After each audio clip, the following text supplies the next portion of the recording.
Principal found drawing on desk, then canceled classes immediately. The call came just after first bell. Principal Marla Jensen, firm and soft-spoken, was summoned by the janitor to room 108, the oldest classroom in the school, sealed off since a small fire 3 years ago. A broken heater had turned the room into storage, and students whispered it was cursed. What Marla found wasn't fire damage. It was a desk. A single student desk pulled to the center of the room, untouched by dust, cold, or time. And on it, a drawing. Done in black ink that soaked deep into the wood. It showed the school, the hallway, the principal's office. And behind it, the figure. No face. Just eyes, too many of them. And at the bottom, a message scribbled in jagged letters. He's back. You closed the door but not the room. Marla stared at the desk. Her hands trembled, but she didn't touch it. Not yet. Something about it pulled her backward into memories she'd buried. Memories from her first year teaching here. Back then, a boy named Isaac Morrow sat in room 108. Withdrawn. Soft-spoken. He drew constantly on notebooks, desks, walls. And then one day he was gone. They said he transferred. But Marla remembered what she saw that last week. Isaac had drawn that figure. The one with the eyes. Over and over. When she asked him why, he whispered, "He waits behind the mirror." The same week, a substitute teacher had gone missing. The staff whispered it was coincidence. But room 108 had been locked ever since. The school had grown overcrowded. Budget cuts. Renovations delayed.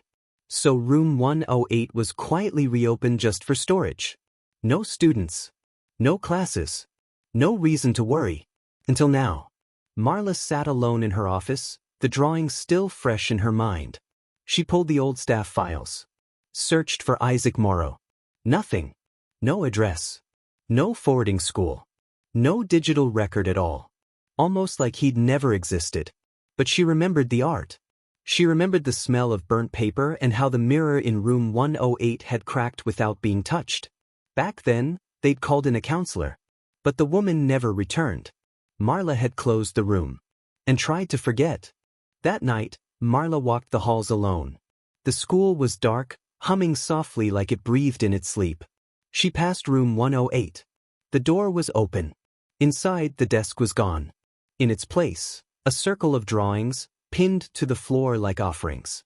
All in the same style, black ink, jagged lines. Every drawing showed a child. Eyes wide. Mouth open. In the corner of each, the same figure. Tall, formless, with spiraling eyes where a face should be. She stepped back and felt her shoe hit something. A marker. Still wet. Still warm. Marla demanded answers. She called in staff. Reviewed the security footage.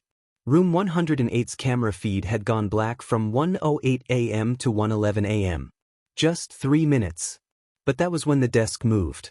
When the drawings appeared. She found the janitor in the basement. He wouldn't meet her eyes. "I didn't draw it," he whispered.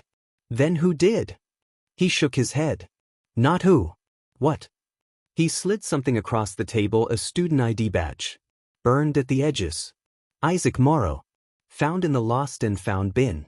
Just this morning. "I think he came back," the janitor said. "But not as a boy." Marla returned to room 108. She stared at the cracked mirror. It had always felt off, too cold, too silent, as if it showed more than just a reflection. She reached out. The surface rippled.